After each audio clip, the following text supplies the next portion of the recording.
Good evening, everyone. This is Brandon Krieger. I'm a cybersecurity account executive. In today's Daily Cyber, episode 261, we actually have Allan Alford, who is going to be our CISO guest. We're going to be asking a lot of questions when it comes to the CISO role, what's going on in the industry, what's he seeing through the pandemic. So there's a lot going to happen today. So I hope you guys have, your coffee, your tea, you're ready to go. You have all your questions ready. So like I say, grab a coffee, grab your tea, and let's hack at it.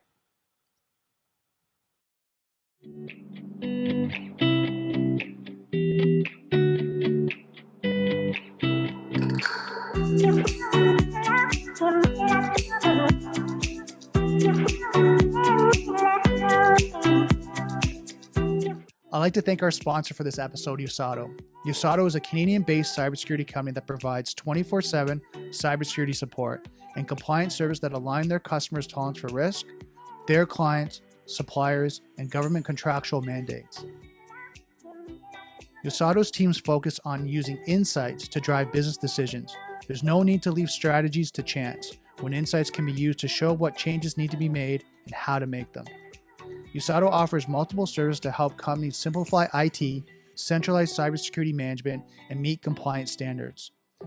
USATO can customize their service to work with your existing IT network and programs. For more information, contact USATO at info@uzado.com or visit their website at www.uzado.com. All right, guys, before I bring Allan on, I just want to give you a little bit of a bio. With 20 years in information security, Allan Alford has served as a CISO 4 times in 3 different industries.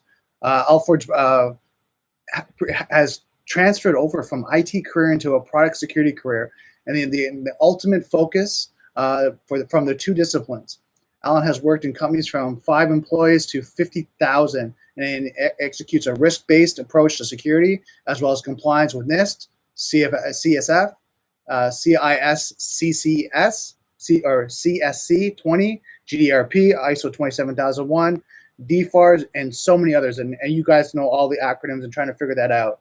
Right? Allan has a wealth of knowledge and experience, and I'm looking forward to interviewing Allan today and helping you guys to answer your questions when it comes to breaking the industry and how to implement security programs. So let me bring Allan on.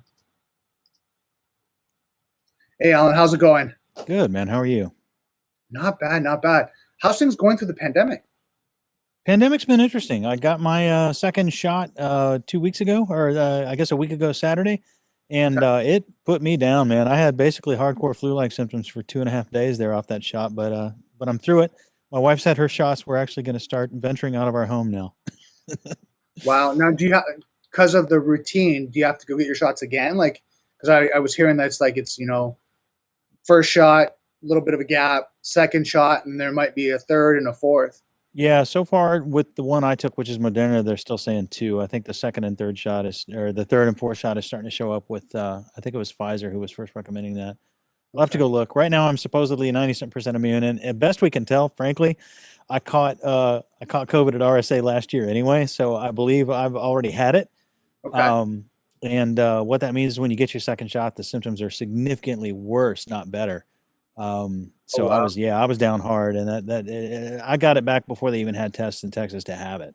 They told me I was negative for flu, negative for strep, negative for all the other things, and it sure seemed like I had COVID. So they sent me home and said, "Don't quarantine and hopefully you'll get better." And I did. So I got exposed to a friend who had it. He had it, a really bad case, and didn't fare so well. I mean, he made it, but he was in the hospital. It was really bad, and I was hanging out with him the whole time. So yeah. And then it just kind of spread, right? Yep. Well, I mean, it's good. It's good to hear that you're healthy. How's your family doing? Family's doing good. Wife's got her shots. Kiddos had no COVID scares at school. We've actually got her back in school. Things are well there. Oh, that's awesome. That's awesome to hear. So jumping back into the cybersecurity world, I mean, we've got, we're in Q2 right now. What are you seeing in the industry as a CISO? What am I seeing in the industry? Q2, post-pandemic lifestyle. So I think zero trust became a really big deal over the last, 4 quarters, right? And I think a lot of shortcuts were made. Zero trust is what everybody should have been aspiring to. Not everybody had the budget, the capability, or the wherewithal to be able to turn around quickly and do zero trust. So I think what happened is a lot of IT teams made compromises, and I think a lot of things happened, like let's say split tunnel VPN got enabled. Soho VPNs used to supplement enterprise architecture. There were a lot of IT choices forced on us by work from home that I think there's a certain price having to be paid by security now coming through and cleaning up basically and saying, okay, got it. We're all work from home now, but we still have to be secure as we work from home. And let's start overlaying security and possibly replacing some things, upgrading some things, overlaying some things. But I think there's some of that going on right now for sure. Now, go a little bit deeper into zero trust, like, because we have people that are starting out in the cybersecurity career to people that are experts. What's your definition of zero trust in 2021? Right. So for me, zero trust is a really straightforward proposition. I know it's a buzz phrase. I try to generally actually avoid using it. But what I'll say about zero trust is this. The fundamental philosophy behind it is trust nobody, right? Today, if you have a home, not a home office, you have an office, you're not officing from home. You've got a network. You've got, the fourth floor and the fifth floor, and you've got a network, and you've got firewalls, and you've got email servers, and you've got various things on premises. You've got a data center somewhere with a bunch of computers in it. You've got local users that log in with their local Windows account and get to work. To say that you trust those people just as little as you trust somebody from the outside is basically what zero trust means. And so blow that out to the work from home scenario. And what you're saying is, ideally, I don't trust any one of my workers any more than I trust a stranger on the internet, and everyone has to go through the same sets of controls, and everyone has to be validated, and everybody has to be looked at carefully before they're allowed on and allowed to do things. And of course, the on-premises may be gone, and we now may be in an entirely SaaS world where your company might use O365 or the G Suite. You might be using Workday for HR, and you might be using Salesforce.com and all these other tools. You can still apply zero trust in that world and actually say, I don't care where you're headed or where you're coming from, you're going to run through the gauntlet, right? Okay. Yeah, and I think that's important to know, especially like I was talking to Dr. Eric Cole probably about a month and a half ago, and he was saying one of the theories and philosophies he's talking about right now is that because everyone went to work from home, that now all your 100+ employees are now 100 separate locations.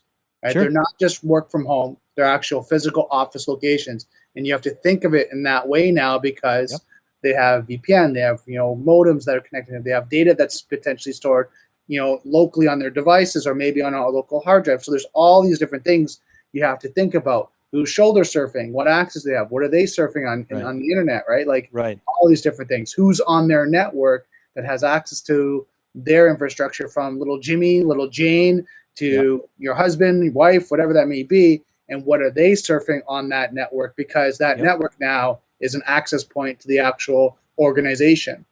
That's exactly it. I mentioned the perimeter before, the idea of on-premises equipment, right? And the perimeter used to be the firewall that led into the office, and now you have all your workers on their desktops, and now you have, or notebooks or whatever, they're in the office, and they're connecting to a data center with computers that are in the office. And so the perimeter, if you will, the periphery, the edge of all that you need to protect is basically the building that everybody's in. And now the edge is every single entity in your company at home. So the controls that you have to put in place to zero trust a truly work from home workforce like this, it's an absolutely valid point. There's lots of your edge is now blown out to the size of the world, right? What if one of your coworkers happens to go visit his cousin in South Carolina and do his work from there for the day? South Carolina is now part of your edge, right?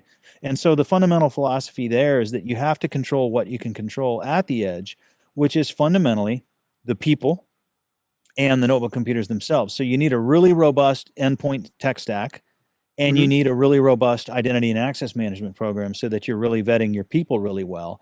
And between those two, you should be good to go. Now, you can add other tools like Secure Access Service Edge and some of these other nice tools that can enable, more of a BYOD play, people bringing their own devices. But honestly, I'm not a big BYOD fan. I appreciate it. I know shops that have done it. I know there's tech stacks out there that can support it and make it secure. I'm a little more old fashioned on that one. I'd rather see a good, strong tech stack that I control on every device coming in.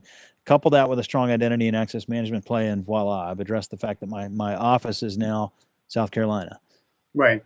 That's awesome. Now, got a question coming in from Net Frazier.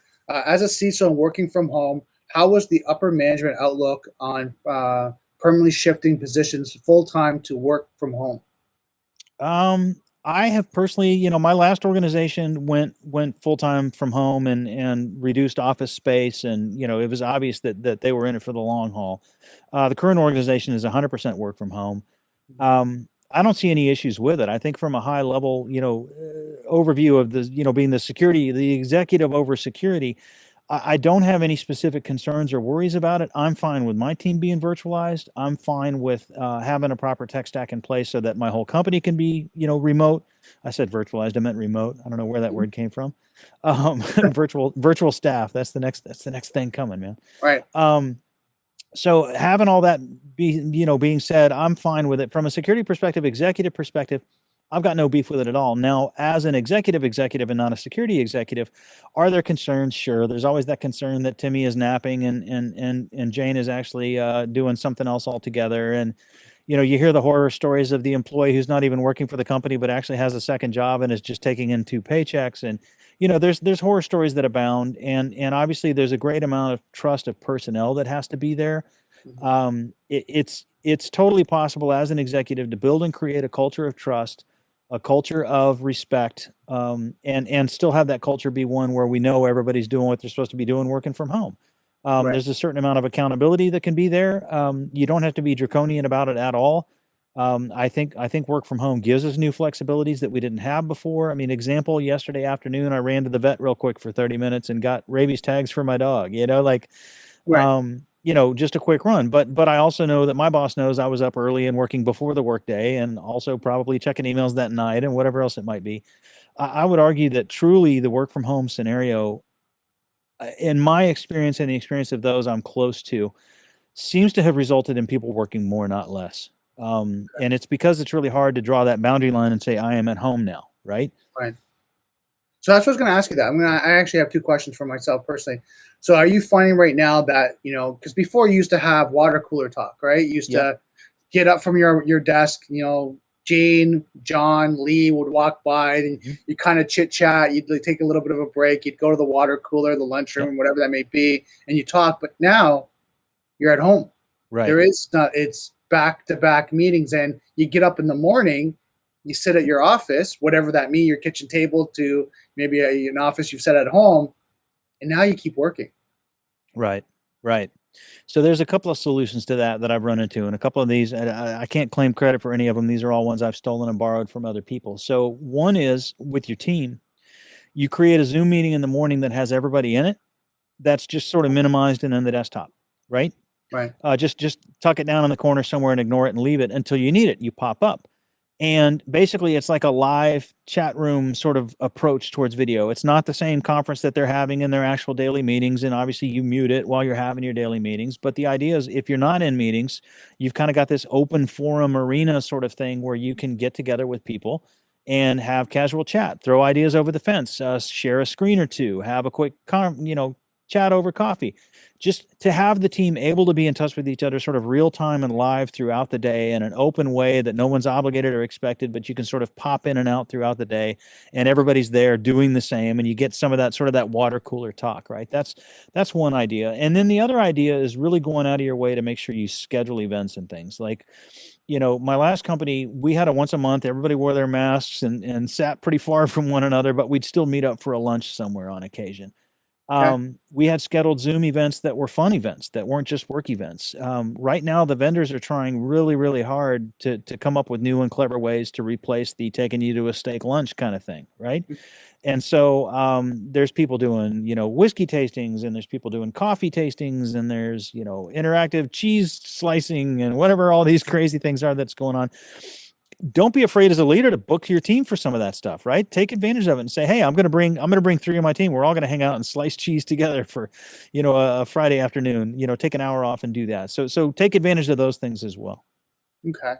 Now, putting on the CISO hat, with everything that's changing on, are you because I know the C level, from my understanding, correct me if I'm wrong, a lot of it's looking at revenues, looking at kind of how to be more cost savings for the environment in the sense of the infrastructure, the operations cost, capital X cost, all that. Are you finding the work from home now? People are looking at letting go like their different locations because now they don't need the lease, they don't need that property, and it's saving. Yeah, absolutely. I can name a few companies right off the top of my head where building was originally 10 floors. They sent everybody home and now they've reduced it down to 1 floor, or they got rid of 3 entire buildings and they've kept 1 building, or whatever it might be. There's plenty of organizations that have decided to embrace work from home, get rid of the commercial real estate. I would not want to be in commercial real estate right now because I haven't been tracking the prices, but I'm sure they're just plummeting. Even now with the return, we're starting to see some businesses returning.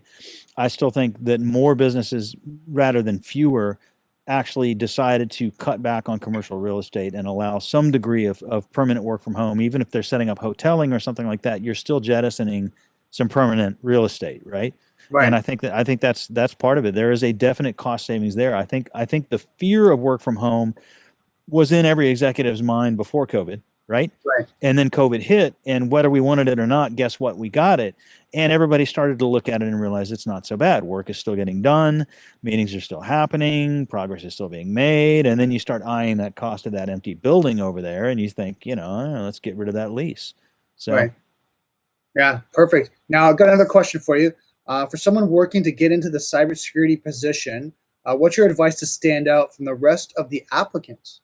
Oh, that's a great question. So I'm going to recommend a friend's podcast. I'm going to recommend a show. It's called Breaking into Cybersecurity, and it's hosted by Chris Foulon and Renee Small, and it's done live on LinkedIn and some other places too. You can go find it, Breaking into Cybersecurity. They've got 1,000,001 tips for exactly this thing. I got to admit, I'm a CISO. I've been in the game for, pushing 30 years now. How I got in way back when is not how people get in today. So I don't have the best breaking in advice. What I can say is, as a hiring manager, what do I look for? If you're truly new and truly breaking in, you're competing with other people that may already have a year or 2 under their belt. So it's important to do a couple of things. One is get some certifications of some sort. So you've got a little bit of alphabet soup after your name that proves you've passed some tests and learned some things. The second is get as much experience as you can, even if you don't have the experience. And I know that sounds counterintuitive, but what I mean by that is intern, volunteer. It's amazing how many churches and synagogues and mosques and all these things out there have some basic computing stuff going on, Wi-Fi networks and whatever, and they need somebody to volunteer to run it and secure it and do that. Teach yourself, learn that, do that. And then that brings me to the third bullet, which is get out there and blog, get out there and post on LinkedIn, get out there and post on Twitter. Now, if you're the guy without experience and you're posting, obviously you're saying to yourself, what do I have to post about? And the answer is whatever you've learned. Teach yourself, get online, get into something crazy. Like, I'm going to learn how CSS and HTML5 work together. And you just set that task for yourself and you go learn and research and do a bunch of stuff. And by the time you've mastered a few things and built a few web pages, write a blog post. Here's what I learned and here's what I did. And the more of that kind of content you can generate to show, hey, I'm a self-learner. Look at me. I have learned. Look at the knowledge I've gained. The certifications to a certain extent show the same. Obviously, college degrees, master's degrees, and all this kind of thing can help as well. Just basically adding to the pile of, I'm a self-learner. I've actually already learned some things, and look at the experience I've managed to gather even without being able to get this job that I want, to break in. No, I got a question for that, because a lot of these guys that are in our network right now, Discord, as well as watching this, are breaking into the industry. And one of the terms I'm sure you're aware of is the imposter syndrome. Coming out and saying, okay, yeah, I know this, but I'm still a student. Like for me, I've got the CISP book behind me, and I'm going through and studying that, and I read my exam on May 30th. But again, some people go out and say, oh, well, how do I say I know it when I don't know it, right? I'm learning it, right? And, what's your thoughts around that? So I'll tell you this, first of all, let me give a little example. So we're talking about breaking into the field, and you're asking a CISO and CTO, what is that like, and what is imposter syndrome like for breaking into the field? Let me tell you this story. I was in a room, it was a Slack room, Slack channel, with about 20 other CISOs. And the question was asked, who here suffers from imposter syndrome? Every single one of us raised our hands. Okay. So imposter syndrome never goes away. You should always, if you are a self-aware human being, be aware of what you don't know. You should always be looking at the challenges in front of you and recognizing, gee, if I only had this skill and that skill and that skill, this would be an easier challenge to overcome. You should always be aware of what you're lacking, and you shouldn't let that stop you ever. have imposter syndrome, go for it. Let it roll over you and through you, and recognize it as your friend who helps motivate you. And don't let it be anything else other than a source of motivation. Don't be afraid to stop. Like I said in my earlier example, even if all you've learned is one example of one web page of HTML5 and CSS, you've learned it. You've taken the time, you've spent the time, you've learned this one thing. I can guarantee you, if you throw it out there to the universe, somebody else hasn't learned it yet. And you may have figured out a trick on your own and add that little trick to what you gathered from the 3 or 4 places you went to learn it. And now you're the first person to have put it all in one place, and you're the first person to have added that one trick. You can overcome any amount of imposter syndrome just by simply rolling up your sleeves, acknowledging, hey, I don't know these things, so I'm going to know these things, and diving in. That's awesome. So now, guys, everyone that's watching, please get your questions in here. And we've got Allan to answer any of your questions, again, about the industry, the career, whatever you want to know. Please ask these questions now. Got a comment here from BSEC. He goes, 100%. Many people are now working longer. Going back to your comment that you said about people working longer at home. Got a question here. What is a problem you see every day that ought to have been solved by now? So as a CISO with many years experience, you're kind of like, really? Still? Identify. If you look at the Nist CSF, the cybersecurity framework, and you go through the 5 phases, first phase is identify. If you look at the CIS CSC 20, the first couple of aspects of it are identify, right? Asset management, identify your assets and manage your assets, right? So every good framework starts with identify. And identify sounds really simple. What hardware do I have? What software do I have? What data do I have, right? Start with that. Start with identifying what the heck your problem areas and your targets for the bad guys even are. And here I am 30 years later, and we still suck at identify. Okay.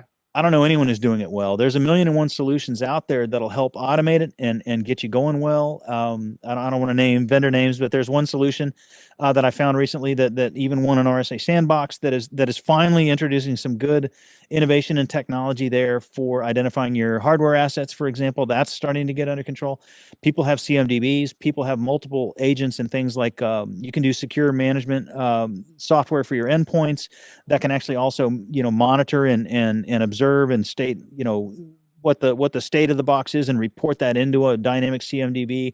You can do app scanning and other layers and SIMs and things. You can triangulate. There's a lot of things you can do to observe your shop using different tools that may reside as agents, may reside as sort of network sniffing type things that are agentless.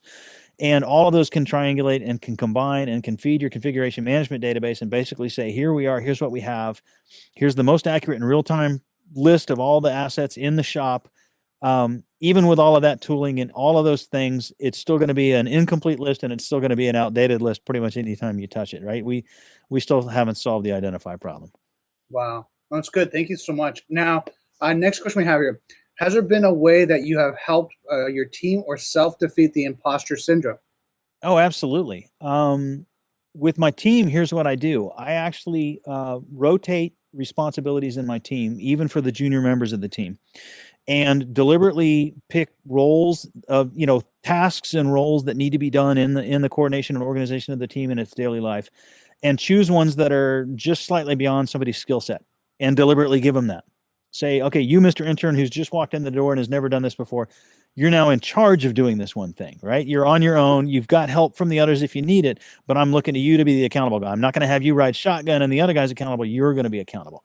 That's for the intern. For the manager, I'm going to challenge you to start doing the kinds of things the director does. For the director, I'm going to challenge you to do the things that a vice president does. And always have a good, solid feeling and foundation of where your team is at and where you are at as an individual, and always be pushing those boundaries. If you are not at least once a day doing something that takes you out of your comfort zone, you're never going to overcome your imposter syndrome. You have to do something every day that makes you uncomfortable. In that productive and good way, right? I mean, not, don't just go randomly be uncomfortable. Be uncomfortable for a reason. And right. That reason should always be to further yourself, challenge yourself, better yourself, and push your limits and gain and gather some new skill, some new capability. And the odds are you're going to first go out there and you're going to be horrible at it. It's just going to happen. That's okay. Keep at it. Keep trying. Keep challenging yourself. Do it once a day. I guarantee you 3 months from now, you'll feel comfortable with things that used to make you uncomfortable. It's one of those cliches, right? Get comfortable with being uncomfortable, right? Yeah. You always hear that, and that's good. I mean, you hear that so many times where people are kind of like, oh, I don't know. I'm a little scared. Yeah. And you're saying, which I totally agree, is just, yeah, go for it. And you're going to fail successfully, and have fun with it, and just know you're going to, then it's okay. In the world of psychology, that's actually called exposure therapy. And I've personally leveraged that tool in my own life to overcome phobias, right? Like very deliberately facing my phobia, doing the thing I'm deathly afraid of, forcing myself to do it over and over and over and over and over until I was no longer afraid of it, kept at it, and got to where it was actually something, an enjoyable experience. And I will share what that phobia is: public speaking.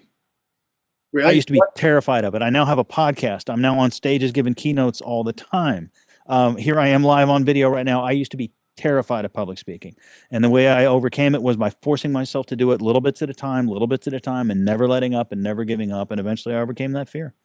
Wow, good for you. One of the funny things I heard about public speaking was like one of the top 5 fears, right, that most people go through, right? And they were saying, to relate it, if you're doing a eulogy, the guys that are scared, they'd rather be in the ground than actually giving the eulogy. And I was like, oh my God, that's kind of funny. But you think about it, when you're on stage, like, you're in a panic, so you'd rather be like not there, right? So when someone told me that, I laughed. I thought, oh, that was kind of funny. But you think about it, it's true. Like, when someone's giving a eulogy in front of people, they'd rather not do it. They'd rather be the person on the ground that doesn't have to do it. That's hysterical.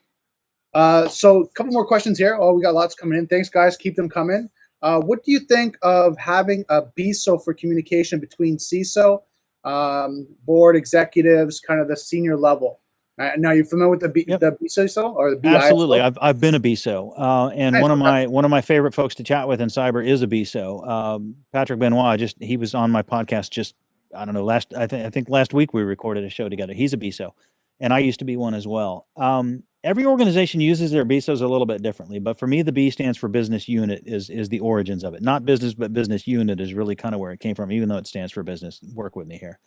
And the fundamental idea is, in a large enough organization, the CISO can't be everywhere. You need somebody who's got the executive gravitas, somebody who understands the security really well, who can align themselves with a unit of the business. Maybe it's a geography, maybe it's a region, maybe it's a true business unit. A company that manufactures cars, but also manufactures elevators, and somebody runs the elevator business unit, somebody runs the car business unit.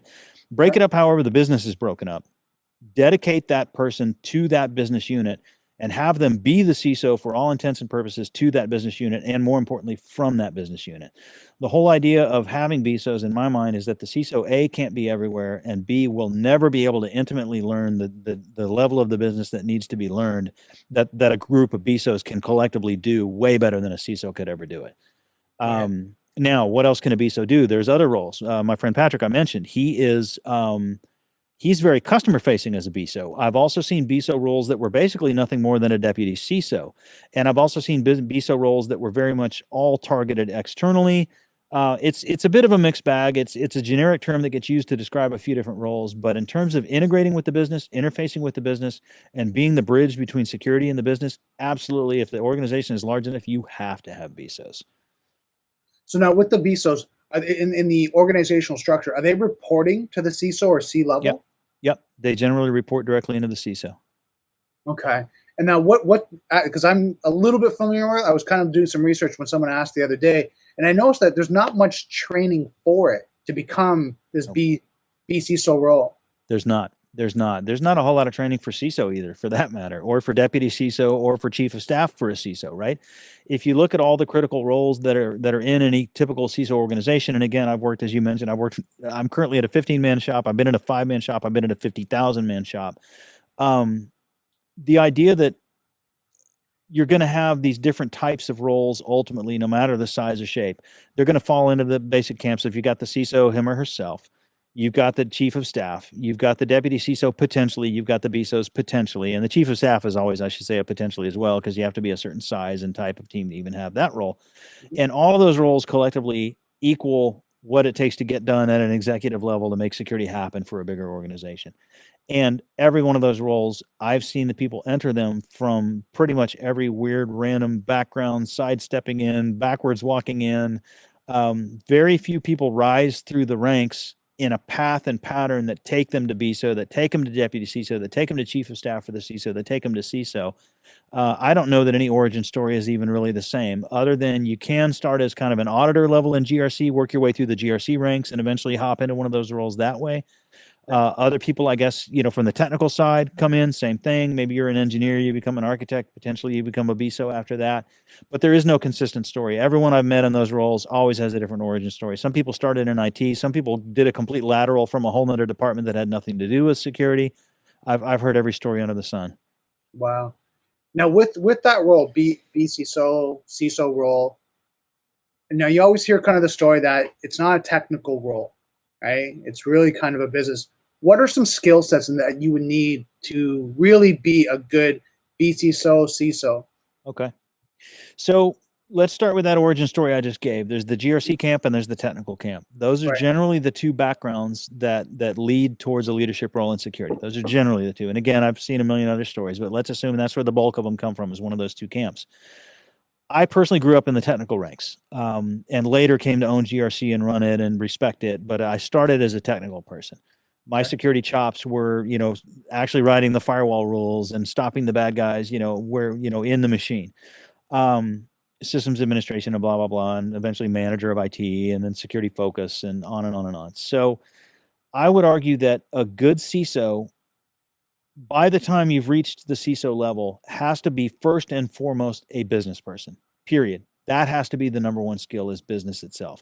You have to be able and willing to sit down with your peers, to know the basics of how a business operates, how to read a 10K if you're a publicly traded company, how to sit down with a CFO and go over general ledger and go over P&L and go over some of the basic stuff there, how to sit down with a CMO and understand how the business markets itself and what marketing means both internally and externally, how to sit down with a chief revenue officer and understand how sales works. You have to be a business person operating with your fellow peers who are also business people, all collectively leading the company from a business perspective and a unified perspective. You must reach that point to be a good CISO. Now, how do you get there? Again, GRC camp and technical camp seem to be the most popular two. I personally prefer technical camp, quite honestly. And the reason for that is a CISO ultimately is going to be over both a GRC and a technical effort. GRC is relatively easy enough to onboard and pick up over time. The technical skills, less so. And so I always like to see my leadership ranks in the security organization come more from the technical side than the GRC side, for certain roles anyway. Other times I'm going to insist that somebody came from the GRC side. So, to be clear, and again, I love GRC. I have more GRC focus than technical focus these days anyway, despite what I'm telling you. So it's a matter of learn it through the ranks, grow through it, learn what you can, and eventually at some point you're going to have to make that transition to becoming a business person. Whether you come up the GRC ranks or the technical ranks, at some point you've really got to start embracing business. And the way you do that is when you hit the director level, start peering, start working more with folks, directors around the organization from other departments. Work with them as much as you work with your own team, right? By the time you're a director, you should be doing, there's always the model I see is up, out, and down, right? And by the time you make director, you should be doing as much out and up as you're doing down, maybe even more out than anything, because the directors are ideally sort of the sergeants in the Army. They're the ones that know each other, get things done. The supply sergeant knows the guy in the field, and they have a rapport, and they understand what needs to happen to really make the Army successful.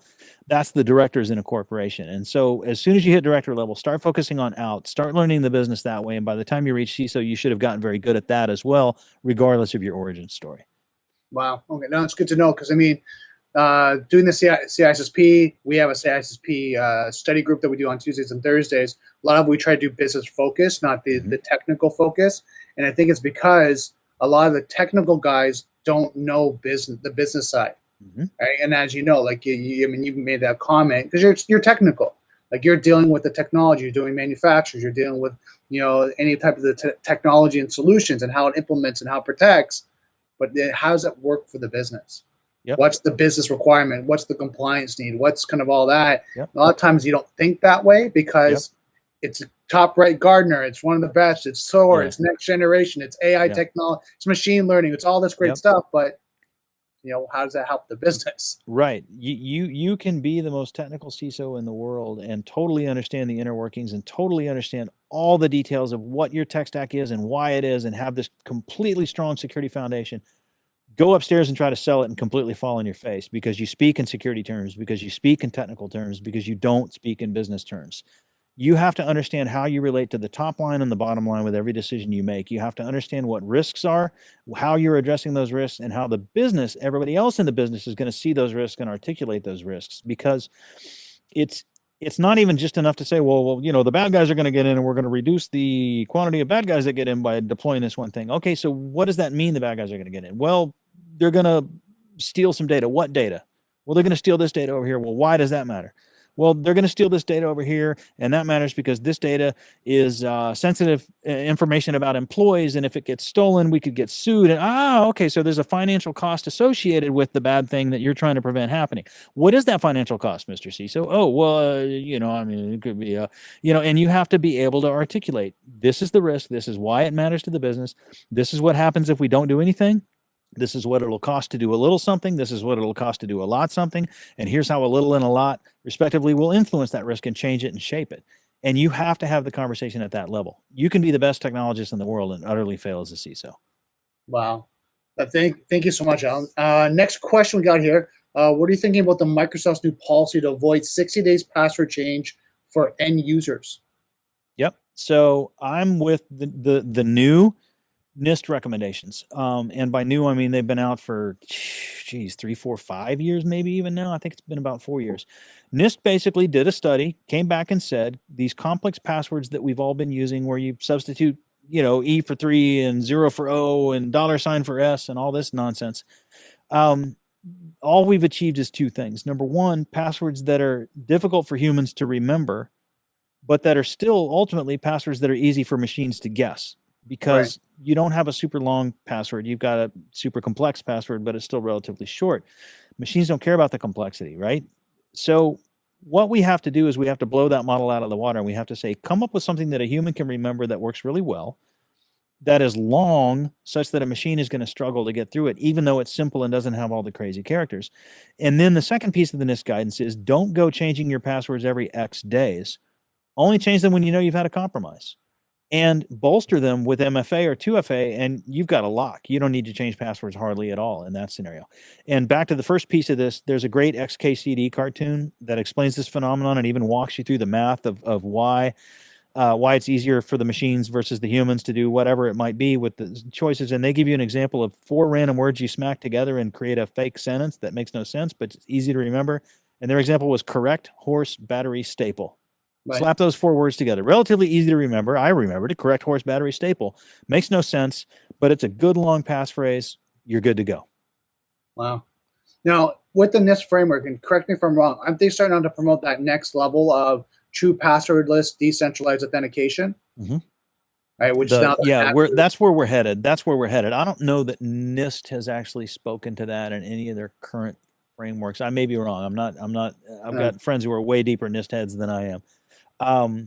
But the current guidance and the current recommendation is not passwordless yet. That's coming right now. Complex non-complex pass phrases, mixed with the rotation policy I described, mixed with MFA or 2FA. That seems to be about the cutting edge today. Obviously passwordless makes a lot of sense. Getting past it is probably the best option for all of us, but I don't know how many of the standards are actually driving to that yet. Yeah, because I was looking at one Duo, and then all these different ones are now doing, because you have your what you are, what you have, or what you know, kind of multi-factor authentication. They're using that now because now the passwords are actually stored on your phone in the sense of it's now in a centralized database like Active Directory, LDAP, or anything like that. Now it's on your phone, encrypted. So now they'd have to actually hack the individual versus go into the database and then pull the database, right? Exactly. They've already shown with quantum computing that the time it takes to crunch a stored password, even in its encrypted format, right? Like if you get a hold of that Etsy shadow file and crunch the passwords in their encrypted format, quantum computing has shown that can be done way more quickly than used to be the case. Yeah, and I think right now with China coming out with their quantum computers and now they're more accessible, I'm feeling that in the next year or two, that's going to start to be more of a concern. Yep, exactly. So passwordless is definitely the next wave. Awesome. Man, it's got a comment here. Man, that's great leader right there. Rotating responsibilities makes them accountable and leaning. Accountable and learning. Next question was, what are things that are an absolute disqualifier for you in an application? So if you see an application, what's something that you see that's like, yeah, this is one that goes in the bottom of the pile? Oh, that's a really good question. So AppSec, what are the big failings that are going to get to me? Now, do they get to that point? Like, and that's, do you have like checks and balances as you go through your 100 resumes, 200 resumes? Is someone kind of filtering through? Do you use an application that kind of so I don't. I personally refuse to use any of the apps. There's too much risk that you're going to drop something on the floor you shouldn't have dropped on the floor. So what are the no-nos? What are the things that are going to be red flags that I'm absolutely going to toss in the trash? I've got far fewer red flags than I used to. I'll say that. If you go look me up on LinkedIn and look at my career, I've had several short stints in a row. And that used to be a big fat no-no. Never have short stints in a row. I've had 4, frankly. And I'm no longer too concerned about that. What I am concerned about is gaps, right? Every one of mine, like a week later, there was a different job, write your own story there. You can figure that out. Big gaps that are missing is still a red flag for me, just to like, where the heck was this person?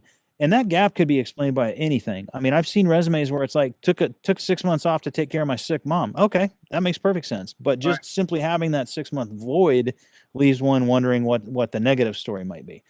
Should you put that on your resume? Yeah, absolutely. Absolutely. If you've got a 6-month that you've done something meaningful and real in the world, and I would argue taking care of 6 family members counts as something meaningful and real in the world, absolutely put that on the resume. What were you doing? I was going to school those 6 months, and I was, whatever it might be. So unexplained gaps are always a red flag that are going to cause me to, put you on the maybe not pile. I'm probably going to actually ask you the question, and rather than just reject it and throw it in the trash completely. The other one for me is the super long resumes. I got a resume from a guy a couple of years ago. I still remember it to this day. It was literally 31 pages. Wow. Okay. The guy was a contract developer, really good, really skilled at his game, obviously knew his business, and was one of these folks that just chose to live in an RV and travel the country and just pick up different jobs here and there. And he felt the need to list every single one of those jobs. I just was like, I'm not even, if this is how you communicate with me, I don't even want to know how you communicate with the rest of my company, with anybody else I might need you to give a presentation to. Like, yeah, you might be the best developer in the world. That one did go in the trash can simply because of the resume length. I couldn't imagine that person able to give me a short and concise description of anything in any business context with a 31-page resume as his short and concise explanation of himself, right? And that's probably the only 2 red flags I can really think of that I've had recently. Okay, so just to recap, so everyone's watching this, like if you have gaps in your resume, fill them, right? Yeah. If it's going to school, self-studying, the pandemic, got laid off from the pandemic, right? Just put it in there. Say, look, and what did you do during that? Like, let's say that's the case. Let's say that's actually the case. I got laid off because of the pandemic, and I went 6 months, and now I'm applying for a new job, and I haven't had a job in 6 months. All this stuff we talked about at the beginning of the show, where you're teaching yourself and you're learning and you're growing and you're pushing your boundaries and you're getting out of your comfort zones and you're educating yourself. Man, fill that 6 months with that stuff. What have I done? I went and got a CEH cert, and I went and got a whatever book, and I've learned how to develop HTML, and I'm studying program management. And I mean, just whatever it might be, fill that gap with the stuff that you've been doing to actively keep yourself fresh and keep pushing yourself and keep improving your game even when you're not working. Awesome. I mean, I think that's great advice, especially for people that are transitioning, people are trying to break in the career, as well as, like you said, like the pandemic, as I'm sure you heard, Alan, and I've heard it as well. There's some people that just have been laid off, companies downsizing, and it's just the after effect of the pandemic. So, as you're going through your transition period, take a little bit of break, get emotional grounding. Sometimes it's frustrating, have to figure it out. But then fill that gap in what you're working on, what you're doing in projects, programming, learning, studying, whatever that may be, because people like yourself are looking at it going, okay, they've done something meaningful. It is amazing how much free stuff is out there that you can focus on, ingest, and get better at what you do in the cyber game. And it's all completely free. There's tons of resources out there. There's name brand schools that have given away their curriculum for free. Right. There's organizations who house videos on, like if you want to do CISSP prep, for example, there's a place you can go to that has probably 5 different people presenting their video series on how to pass CISSP, and it's basically boot camps in a box, completely free. All that stuff's out there. If you've ever got the downtime, Don't waste it, right? Spend it on something meaningful, invest in yourself. Oh, exactly. No, totally agree. Next question we have here: when breaking into the field, it is it like is it most I'm just trying to read this. Is it like most jobs where you get some training and shadowing, or are you expected to operate off the bat? So to clarify that, I think he's asking, right, or they're asking, like most jobs, do you get some training when you come in, or are you supposed to get the ground running? Yep. So I think it's a mix of both. And I don't know that cyber is any different from any other career in that regard either. There's a certain amount of hit the ground running that pretty much everybody does these days, simply because, especially to your point, the COVID economy, belts are tight right now. Teams are smaller than the managers would like them to be. Every team is a little bit tinier than what folks would prefer they were. Corners have been cut, and everybody's running pretty lean right now. And so if that's what you're doing, then obviously every new employee hitting the ground running is better for the manager than any employee who's not hitting the ground running. So there's going to be a certain amount of desire, if you will, that everybody hits the ground running. Now let's couple that with the reality of the situation. Most jobs, most of the time, you can't just hit the ground running. You need some stuff. So in my team, for example, I've got an intern and I've got 2 brand new hires on my team right now. The brand new hires, literally, one of them's been with me 2 weeks, one of them's been with me 1 week, and the intern was before I got the team, but we just re-upped him, right? I've got every one of these guys working together, coaching each other and pulling each other up. I've given them tasks and projects, and I've asked, back to my earlier thing about get people out of their comfort zone. One of you new guys is going to lead this project, but I want all 3 of you to contribute to this project. And you got the expertise of the senior guy on the staff if you need to tap his brain, but you guys are going to run this one with him as a resource, not the other way around. Wow. And again, they'll do it. They'll pull it off, and they'll come out of it feeling stronger and more confident. I'll come out of it with the good results that I needed. Everybody wins. Right. Now, what if they don't? And let's kind of look at all managers have this where someone just doesn't deliver. Mm-hmm. What do you do in those cases? First thing I do is coach and mentor. The second thing I do is have them walk through the experience themselves with me as kind of riding shotgun and asking the questions. Why didn't it go well? What did you do or not do? What were you aware of and not aware of? What are you aware of now that it's all done that you're looking back in hindsight and going, oh man, I coulda, I shoulda. I walk people through those moments and work with them together to get a deeper understanding and a better understanding now of what maybe wasn't understood then. And I give people chances, and I do this a few times. And if I've done this 3, 4, 5, 6 times and it doesn't feel like I'm getting any traction, now I'm going to worry. But the odds are, with almost anybody that I've ever worked with in any team, any context, any situation I've been in, 2 or 3 times is what's needed at most, because usually it boils down to a few things. One of them, again, we've talked about already, is confidence. Mm-hmm. The other one is just general field knowledge. You usually don't have as much knowledge as you want or need to do the thing, but that means what we're really saying is, where do you go to get knowledge? Do you know how to get knowledge? I'm not expecting you to have it already in your head. I'm expecting you to know where to go get it when you need it, right? So the first one is confidence. The second one is how and where to get knowledge. And then the third one is usually just self-awareness and self-organization. And usually one of those 3 areas, we've all got room we can improve. Every one of us can improve in those 3 areas. I can guarantee you, no matter who you are or how far along you are in your journey, we can all improve in those 3 areas. And usually it just takes a boss sitting down with you and walking through those 3 areas with you to say, you know what, let's focus on this one here. That seems to be your challenge area. Let's work on that together. That's awesome. Yeah. Now, do you give them resources? Like, say, for example, you know what you know what you don't know, but you don't know what you don't know kind of scenario. Right. Have you kind of, for your team, do you give them resources to say kind of like, you know what, here's a book, here's a course, you know what, try to kind of brush up on this. Here's probably. Absolutely. I'm a huge proponent of training and certifications and all that good stuff. As far as I'm concerned, if you're on my team and you are interested in a training opportunity, you're interested in a learning opportunity, I'm gonna go to bat. I'm gonna fight and try to get the budget to make that happen, and I'm gonna do that. So that's one right there. Is I'm a huge believer in training and certifications, because if people are gonna self-pace, and I always make it a reward system too, right? So I will pay for your certification if you pass it. Okay. That's the challenge I always give my guys. Go get whatever certification you want. You got to pass it to get paid for it. If you take the time to study and buy the book and do all the work and don't pass, I'm not going to reimburse you for that one. But I'll, the second time, the third time, when you finally get it, that'll be the one I pay for. Put a little incentive in there too. But yes, I love doing that. And then the other thing is peering and resourcing and mentoring, right? The example I gave a moment ago, I got a senior guy on the team who knows this stuff really well, and I got 2 brand new guys and an intern.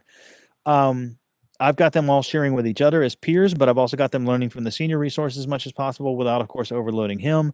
I'm putting myself in that role as well, teaching them what I can, and sort of load balancing all that knowledge and sharing, and to encourage in the group sessions and the team meetings when everybody's together. Make sure you encourage folks. There are no stupid questions, man. Ask, just ask. The odds are somebody else has got the same question too. And it's going to be a lot easier for everybody, even if you feel like, oh my God, I'm stupid for asking that question, right? Just get it on the table. Ask it because the odds are great. Somebody else wanted to know the answer too. And even if that wasn't the case, now you know the answer and let's all move on. We all know the same answer now. Let's get moving. Awesome. All right, awesome. We got lots of questions coming, which is good. What does the future hold? Give me a second here. Just kind of scroll through. What are your thoughts about CISO reporting to board versus to CIO or others? Yep. So it is a new trend in the industry for sure, and a relatively new trend. It started probably 4 or 5 years ago, and it seems to be gathering momentum still. So I'll still say it's a new trend. The CISO who reports into the CIO is still, I think, the majority scenario. If you go out and poll everybody, who do you report to? I think it's still CIO is the largest one, but that's a shrinking number. We're seeing some interesting changes. I'm seeing CISOs reporting into legal. I'm seeing them report into risk. I'm seeing them report into CFO. I'm seeing them report straight to the CEO, and in some cases, straight to the board. Okay. Straight to the board, honestly, to me, is the one that makes the most sense in a mature organization with a mature board. And that's 2 disclaimers there. Mature org, mature board. You got both of those, and a mature CISO coming into the role, reporting straight to the board makes a lot of sense. A lot of sense. Because you've got a security audit committee in that board who's overseeing all of those risks for the company, and now the CISO is reporting directly to them. CEO and everybody else knows they have to be held accountable. It's a good model, and it works, but it's still very much the minority model at this point. Okay. What does the future hold for traditional password managers once the world starts implementing passwordless tech? Yeah, so once passwordless hits, I think password managers go to the wayside, just like some of the other technologies around passwords go to the wayside, right? I mean, privileged access management becomes a very different thing once passwordless exists. Mm-hmm. Tokens and other things that are complements to password become the focal point instead of the complement. There's an awful lot of changes, right? And it's a long journey, though. I mean, as much as we all love the idea and want to see it happen, I'm remembering back to 10 years ago when we all wanted to see complex passwords, right? Like, no longer can we get away with 8 characters, or 6 characters or 4 characters. It's got to be at least 8, whatever the rule was. And no longer can it be super simple. It's got to be complex. And we all looked at that and saw that it was good. And then we started running around our shops and discovered, oh yeah, this legacy piece of gear here won't allow complex characters in the passwords. This one here won't allow a password longer than 8 characters. This one here won't allow this, won't allow that, won't allow the other. And whatever innovation and revolution we have with regards to passwords, the thing to always remember is there's going to be some amount of stuff in our environment that won't support the new thing. So even as we all embrace passwordless, we won't all be all embracing passwordless. There's going to be moments in everybody's lives where that's not feasible. And so some of these other technologies are going to be around for a long time. Right. And there's, archaic software, archaic solutions that have maybe, older technologies, older softwares that can't be updated, can't be patched, right? And then they're the key foundation for some sort of application or business process that company hasn't updated, but they need that. And I've seen that. Yep. I'm sure you have, where it's like, it's a Windows 3.1 box where you're like, they just need to update kind of scenario, right? Yeah, exactly. And I mean, even look at whatever password. I gave a 10-year-old example of password length and password complexity not being viable in some scenarios. Look at today with MFA and 2FA, not viable in some scenarios. Look at biometric, not viable in most scenarios. Look at passwordless. It's with each new revolution, evolution, whatever you want to call it, there's always blockers. Right. Awesome. So coming from the technical side, we're moving to the business side. How would one learn how to become more conscious with their reports and presentations? That's a really good question. That's a great question. I got there by way of luck, by reporting into bosses who happen to be really, really good at presenting. I had a couple of bosses in a row who really excelled in that area, and I recognized they were better at it than I was, and I basically threw myself at their mercy and was like, teach me, oh, great one. And I learned some really good presentation skills from a couple of bosses in a row. And I then got to a point where I felt like my chops were good enough that I could consider myself to be good at the game, and still have learned from all sorts of people as I progressed. I had a boss that I didn't get along with very well, had a lot of issues with, but that boss was really good at presentations. And I still learn from that person here and there in these moments. You can learn from anybody. You can learn from your own team, right? Don't always be looking up to learn either. Remember my up, out, and down. You can learn from out. You can learn from down. I've had people who reported to me who walked in the door and slapped a graphic in front of me that I was like, my God, I could have used this 20 years ago in my career. You're a genius. I'm stealing this. Right. Every presentation can improve. Right. What about Toastmasters? I have never done Toastmasters. I probably should, quite frankly, given the whole public speaking thing that I went through, my journey there. Toastmasters would be a nice conclusion for that. So if you guys and talking to BSEC, if you're looking at presentation skills, and depending on where we are, Toastmasters, improv. A lot of people that I've known that had kind of a fear of presentation or speaking, or even being, good dynamic on your feet.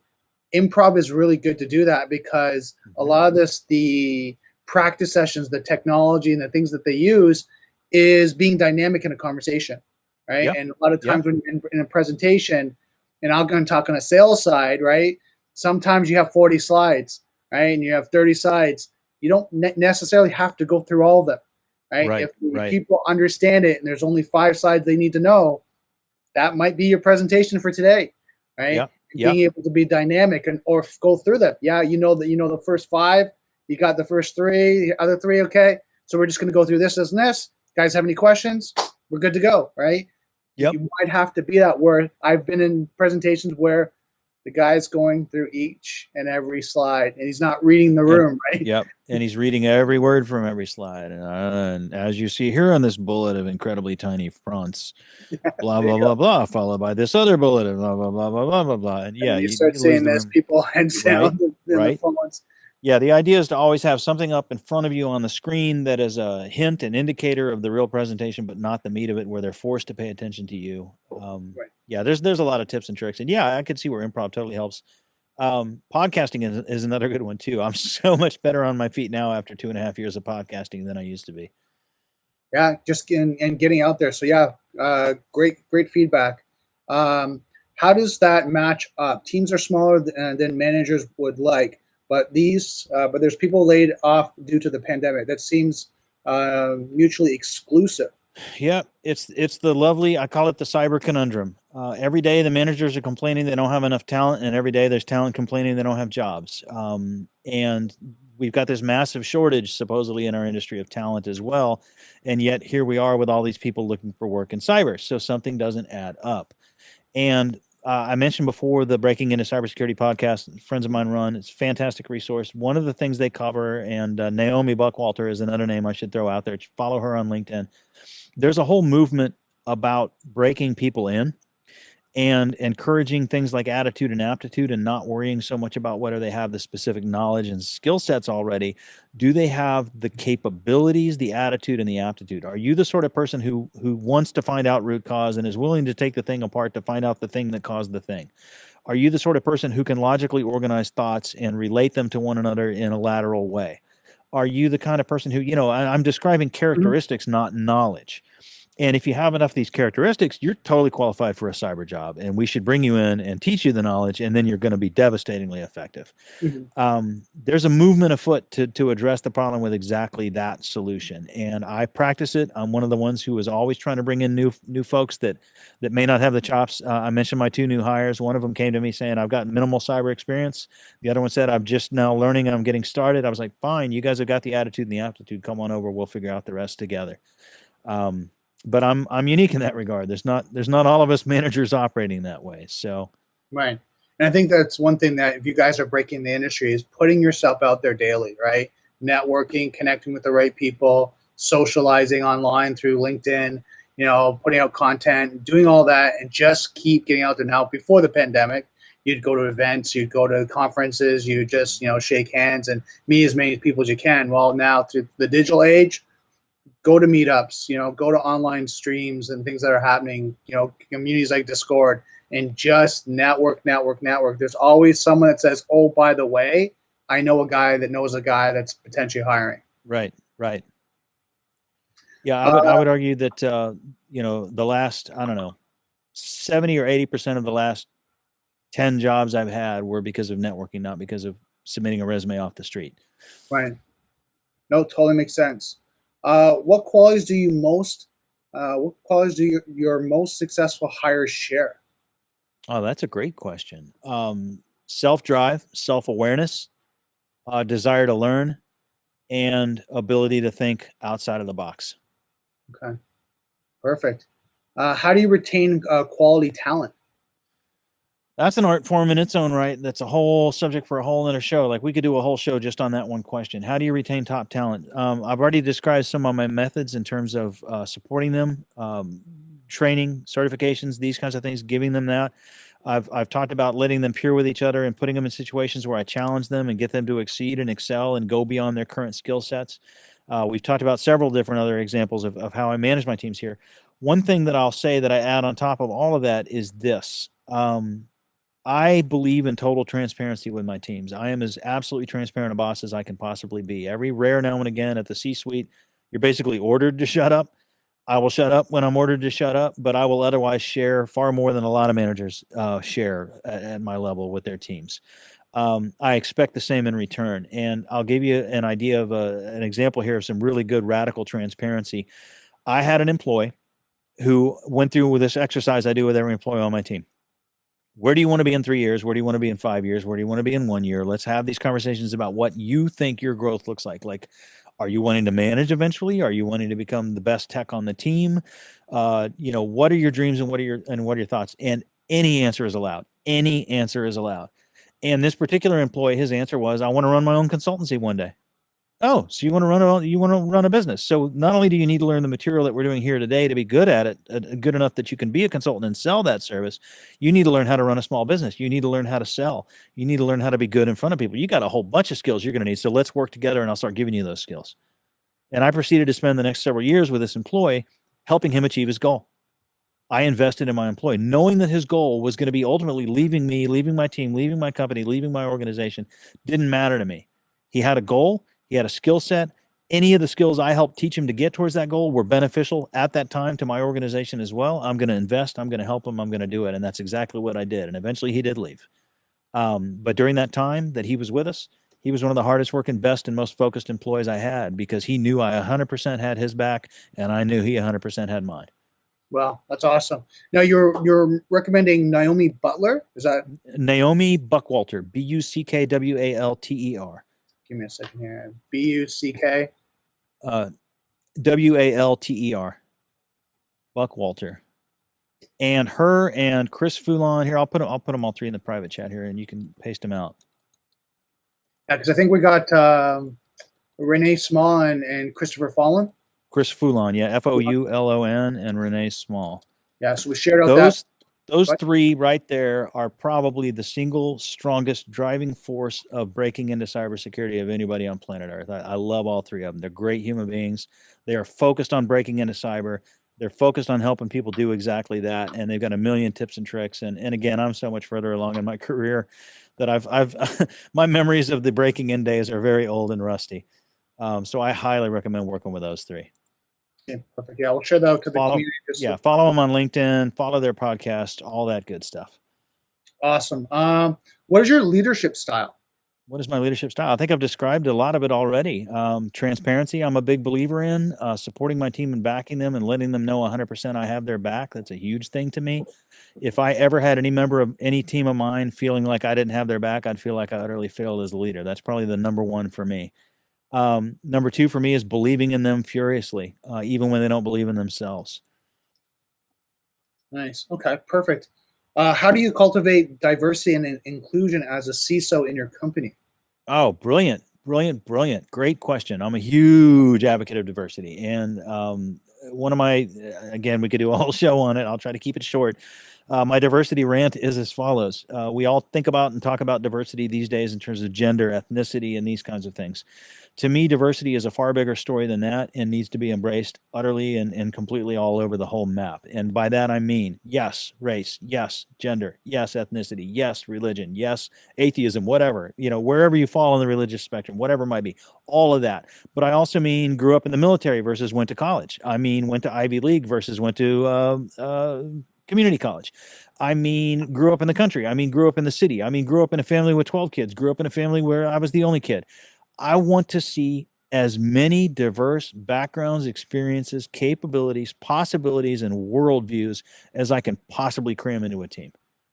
And Wow. I believe that the team is as strong as it can humanly be when you do that. I love nothing more than interviewing somebody that I realize this person's not like me at all. I get excited when I find I'm interviewing somebody who's not like me at all. It's like, oh, cool. Something new and different is going to happen if this person joins the team. And I'm thrilled by that. And I think that most leaders fall into the trap of, we use different key phrases and code phrases, right? Not a good cultural fit. That's oftentimes a code phrase for wasn't like me, the hiring manager, right? You've got to be self-aware. You've got to absolutely be aware of where your limits are and where your beliefs are and where your walls are and where your obstacles are, and to be able to look at somebody else who's coming from a completely different perspective and a completely different worldview is going to have a completely different set of all of the above, the obstacles and the walls and the self-awareness and all these different things. You have to have that to be successful as a team. You have to. And so it's vitally important to me to hire and run folks through the process and to very deliberately check myself and challenge myself to not just hire someone like me. Well, we got a funny comment. He says, "Can I be the first vegan on your team?" Yes, we'll take a vegan. Absolutely. I don't think I have any vegans right now. Do it. There you go. So we got some questions still. What you consider that are the best resources? So I guess we're talking about for the self-learning. I think this question came from when we were talking about you've been laid off for 6 months. What do you do? I'll go ahead and name some names. Cybrary is a really good one. They've got free stuff. I mentioned the free CISSP trainings and those kinds of things. You can go to those guys. I believe it's MIT has made all of their coursework available for free online. Right. For their some of their programs. I don't know if it's every program yet, but there's a chunk of, and then they're not the only school that's done this. Go dig. There's tons of free curriculum out there. Get free training from Cybrary. There's some other resources that I'm not remembering off the top of my head, but that'd probably be my big two right there. I would say first, and to add on to that, Google it, right? Just search YouTube. There's lots of YouTube videos, lots of resources. I think there's 72 hours for every minute of video that's posted, about 72 hours of content, right? So you think about that. How many people are posting out pen testing, CISSP stuff, security things. Just Google it. I'm sure there's tons of resources now. There's different programs, sponsorships, scholarships too. I know INE has one. There's different ones that have scholarships. So just look, right? There's enough information. Safari Books Online, I think, is like $30-$40, where it's a database of now videos as well as books that you can get access to. So there's so many resources out there that you like. I think it was Goodwill Hunting. With a library card, you could get a university degree. Well, right. You can do that now, right, with the amount of information that's online. Absolutely. How do you deal with securities perceived inherent and impotent in driving new development, revenue growth with product teams, and managing the internal communication and relationships? Oh, wow. So that's you just described basically what you're saying is how do you be a successful CISO? That's what you're asking. There you go. That again, we could do a whole show just on that one question. We could absolutely do a show on that question. At a high level, I would have to say, I mentioned before, use business terms and address what you do in business terms. So start with that. The next thing is everywhere you can, run around and learn from your business peers what the heck they're up to. Know what the business's objectives and mission and value statements are, right? Know those things. Ask questions of your peers and all the other departments. What is your group doing to fulfill said mission, said values, said whatever it might be? And start to craft scenarios, quick wins if you can, that help support their ability to fulfill the business objectives while also getting some security slid in there for free. Great example, one of my go-to scenarios that I love to do is getting biometrics or 2FA or token-based kind of logins and stuff set up. Getting SSO set up is another great one. Imagine that you got a marketing department that's got 14 different apps and everybody has to log into the 14 different apps every day, all day, and they all get annoyed by that. And you come in and say, it's more secure to do SSO with MFA. And not only that, I'll speed you up and make you more effective in your day. You won't have to log into 14 things. You just click once and you're in. And all of a sudden they love you for having improved their business efficiency. And at the same time, you've also implemented some security. So always try to get the twofer where you can, where you're giving some security, but you're also benefiting somebody. If you can be in a B2B type company, obviously versus B2C, it's a much bigger story there. It's a lot easier to do, I should say. Any product that any business makes, somebody's going to want to know how secure is it. Any process that any business offers, they're going to want to know, what are you doing with my data? If you can, as the security lead, be out there in front and meeting with customers and clients and coordinating with sales and marketing and showing how the security you're giving the company is actually affecting clients and customers, then you've got a leg up there. And once again, you've got a twofer. You're getting more security, but you're also associating it with a business objective and a business driver. Keep doing that over and over and over again. Keep speaking business language. Keep talking in terms of risk. Eventually, you'll win their hearts and minds, and you'll be there. Well, I'm just trying to think of the stuff because for me, like my day-to-day is trying to learn that constantly, because as a sales executive, you're having those conversations with the C-level and learning about the business development, the strategies of the business, the risks on the business, right? Because you're not talking about product. A lot of the times at those conversations, product doesn't matter. Doesn't matter if it's Checkpoint, Cisco, Palo Alto, Fortinet. They don't care what name it is, right? Yep. Does it help the business? Does it reduce the risk? Yep. Does it help, to eliminate any potential loss of revenue and exposure? Yep. Like having those conversations. So I think this is very powerful to hear from a CISO like yourself, how a CISO thinks. Yep. The first question you should be asking every CISO you're selling to is, what are your business objectives? That should be the first thing you know and learn. What are your business objectives? I've got a buddy who's he's over at a clothing manufacturing company. He's a deputy CISO at a clothing manufacturing company. And his running joke is, whenever he meets with any vendor trying to sell him anything, the first question he asks him is, how can you help me sell more jeans? Right. That's it. That's what I want to know. How are you going to help me sell more jeans? And they come in with this full security story all ready to go. And he's like, no, I'm not. How are you going to help me sell jeans? And they don't expect that question of the CISO, but that's a CISO who is business aligned. Right. For sure. Now, Allan, what's the best way people can get a hold of you? Like we have in the chat, if you, Net Fraser, if you can put it up there, exclamation guest. We have all your socials. I know you were talking about a podcast you do. Yep. So, all right, start with LinkedIn. Hit me up on LinkedIn and feel free to connect. You said you've listed my LinkedIn link there. Yep. Okay. So feel free to hit me up there. That's always kind of my foundation, starting place. I've got, I don't know, a ton of followers on LinkedIn. I tend to post original content, ideally once a week. Usually Monday morning, I get something out the door that's original and new, and just getting conversations started. I'm very much about getting other people involved and getting a conversation going rather than just blathering my stuff into the universe. I ask lots of questions and try to get engagement and get folks talking to each other, and that's kind of my style. Start there. The podcast is called the Cyber Ranch Podcast. It's a brand new one. It's only a few months old now. I was with another show formerly and left it and went out on my own, basically. The Cyber Ranch Podcast is available at hackervalley.com. Hacker Valley Studio is who I'm partnered with. What else? Let's see here. It's also available on iTunes, Spotify, Apple, you name it. What's the podcast called? The Cyber Ranch. Here, I'll type it up here. And it's playing up on my my Texas heritage, as you guys can probably tell from the flag behind me, the gate behind me. I'm a Texan.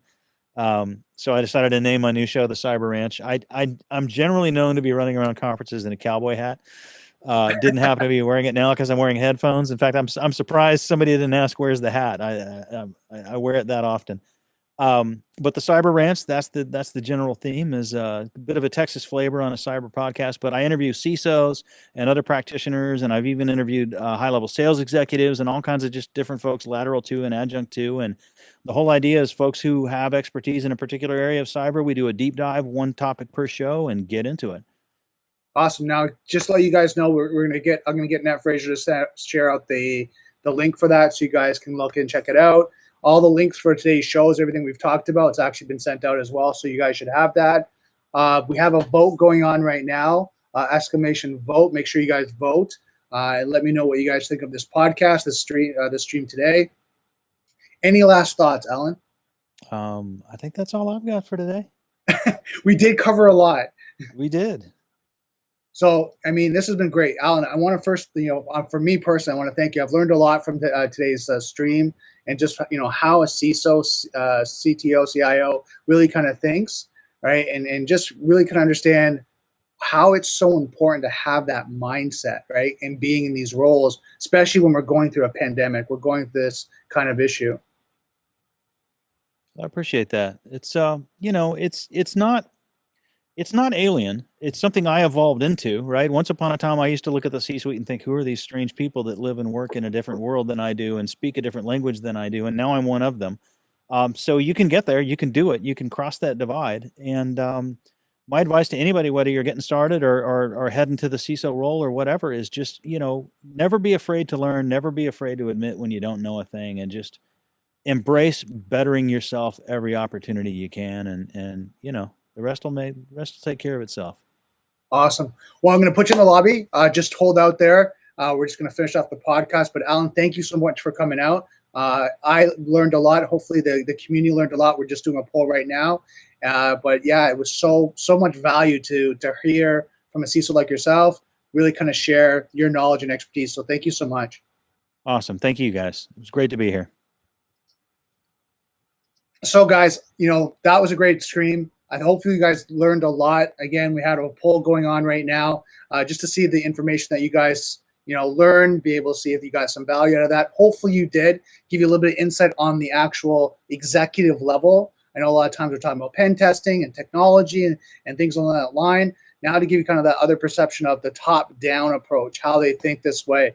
So I want to thank you so much for your time. I want to thank Net Fraser, the cyber and security community. Thank you for being here. Don't forget, just to let you guys know, that we got a lot going on in the community. So make sure you join Discord. Make sure that you're here to kind of communicate and share with all the community to learn about your cybersecurity career. No matter where you are, if you're breaking into the industry or if you're moving up to the senior level, make sure you share that. Make sure you communicate. So I just want to finish off. Don't forget, software's hackable. Being connected is vulnerable. I'll see you next Daily Cyber.